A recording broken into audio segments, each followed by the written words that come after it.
The fact that the Eastern Conference is a weak conference is no secret. It's pretty much been any team that LeBron is on, and then it's meh. The Miami Heat dominated for years, and now LeBron and the Cavs are dominating the East. Every year through this dominance, people wanted to see some team in the East overtake LeBron. But it was really to no avail. Derrick Rose and the Chicago Bulls couldn't do it. The Indiana Pacers couldn't do it. And the Atlanta Hawks couldn't do it. Beating a LeBron-led team as an Eastern Conference team is damn near impossible. Recently, the Boston Celtics have emerged as a team that could beat the Cavs. But as much as I love Isaiah Thomas, I just don't see them beating the Cavs. Because 1 star versus 3 isn't going to work. Another team that recently made a huge trade is the Raptors. The Raptors recently traded for Serge Ibaka. And I think this move could potentially put the Raptors over the top. The problem with the Raptors over the years has been their lack of a starting caliber power forward. Kyle Lowry and DeMar DeRozan is a great backcourt, and Valanciunas is a solid center, though he is a little inconsistent. Sometimes he plays like Hakeem Olajuwon, and sometimes he plays like Roy Hibbert. And Damari Carroll is a solid 3-and-D player at the small forward spot.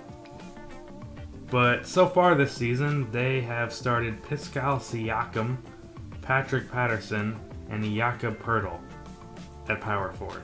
Pascal is just a defender, Patterson is just a shooter, and Poeltl is just not that good.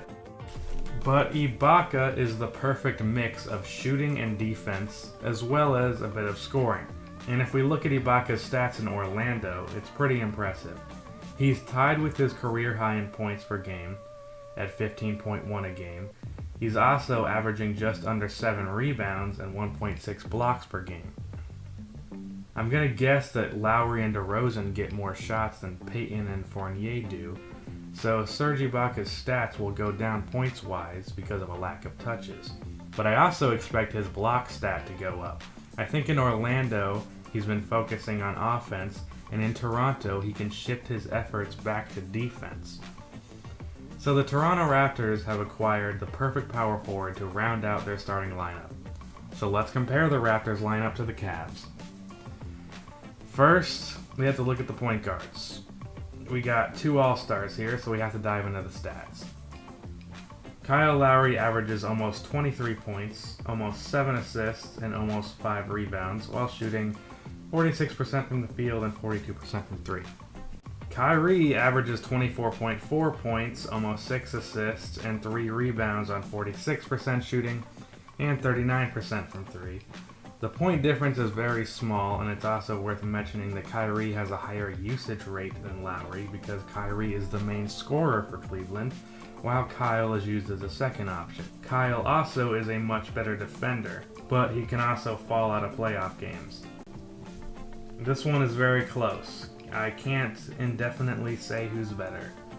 Now I'm actually going to compare DeRozan and LeBron because DeRozan obviously destroys J.R. Smith and LeBron obviously destroys Damari Carroll.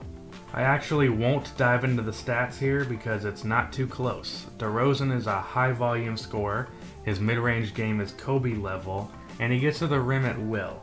But he can't compete with LeBron's all-around game, and he certainly can't compete with the playoff LeBron. LeBron is a different animal in the playoffs, so LeBron wins that. Next we have Love versus Ibaka. Again, I gotta just straight up say Love is better. Offensively and rebounding wise for sure, but Ibaka is a better defender, and Love is also known for disappearing in the playoffs. So advantage Love, but not by that much. The Cavs have an advantage with their starting lineup, but when it comes to the bench, it's not even a contest. The Cavs' backup point guard is Kay Felder, who is a rookie. Their new shooting guard is Kyle Korver, which is their only good bench player. Their backup 3 is below average defensively and offensively. Their backup 4 is Channing Frye, who is just a shooter who plays no defense, and they don't even have a backup center. The Raptors have the best backup point guard in the league in Corey Joseph. He's good enough to start on some teams, Their backup shooting guard is Norman Powell, who is already a great 3-and-D player. They don't have a backup 3 after trading Ross, and they have both Patterson and Siakam, depending on if you want defense or shooting. And their backup center is Lucas Nigeria, who is a defender and athlete. So Toronto's bench is outstanding, while Cleveland's bench is atrocious.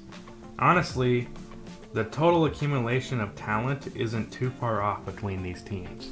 I definitely wouldn't say this makes Toronto better than Cleveland, but it's not as far off as it used to be. That's the end of this video. Please be sure to like and subscribe, and I'm out.